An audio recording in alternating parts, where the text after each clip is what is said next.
Hi, everyone.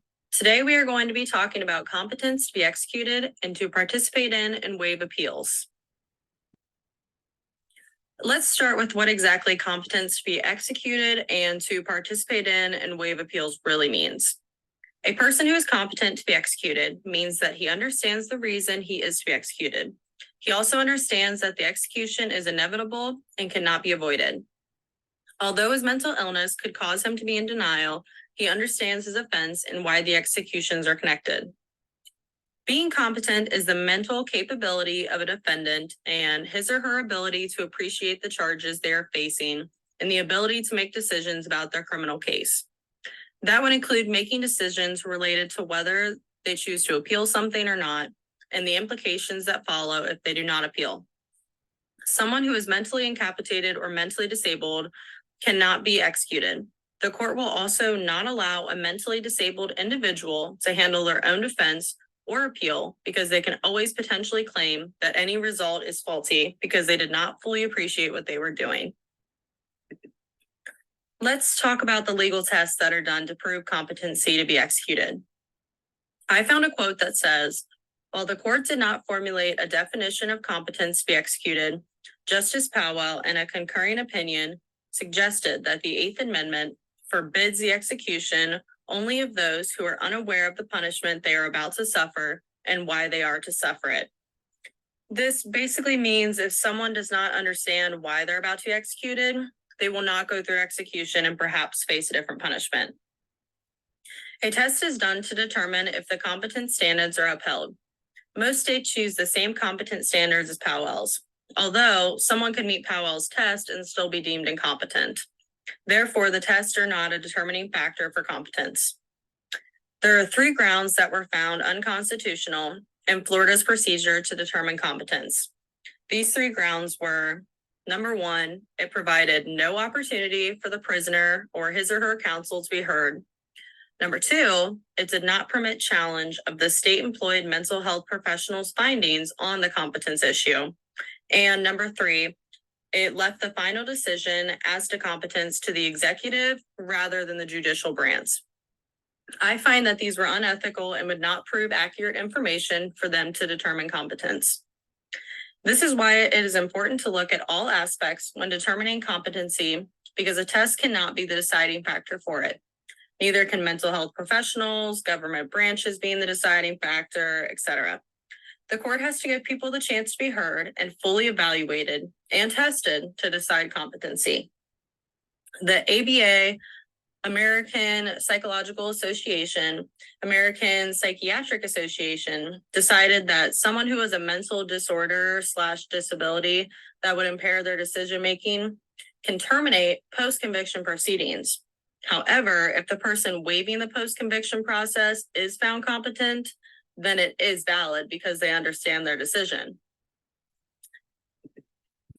Next, we are going to talk about the evaluation issues that can occur when deciding competency to be executed and to participate in and waive appeals. There are 3 main competence issues that can occur after conviction and sentence has been set. These include, number 1, the defense might object that the defendant is not competent to assist counsel in post-conviction proceedings. Number 2, a defendant may waive the right to post-conviction hearings against counsel's advice. And number 3, competence to be executed at the time the death warrant is signed. There are now structured judgments used to make sure competence is being measured correctly. These include the person being aware of their punishment and aware of why they're being executed. A checklist for evaluations of competency for execution are also done. This checklist includes understanding of the reasons for punishment, understanding of the punishment, ability to appreciate and reason in addition to simple factual understanding, and the ability to assist attorney. Now, keep in mind that all of these have like sub-questions that they also ask, but this just gives you a good idea of how the evaluations are and what exactly they're looking for in the evaluations. Now we're going to talk about treatment issues. I found a quote that says, "The National Medical Association has adopted the position that physicians should always provide needed treatment regardless of a prisoner's legal situations. This basically implies that even if someone is competent to be executed, they're still allowed treatment. However, if they are incompetent to make a decision about treatment or refuse treatment, then it's unethical to provide any sort of treatment. It has been found that some people may be competent if they are on medications. However, forcing medication on someone to make them competent to be executed is not allowed. There have been cases where mental health professionals gave medication in order to make someone competent, and that's just not right. However, if found that they function better with medication or were on medication previous to the competency test, then it's ethical to allow the treatment.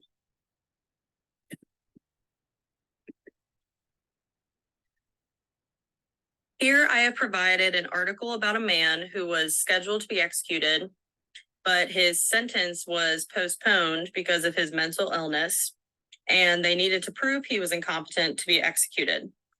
I found this article very eye-opening because it touched on mental illness playing a part in the decision for execution. But it also brings up other matters, like the inmate suggested how they could be sentencing him because of his race.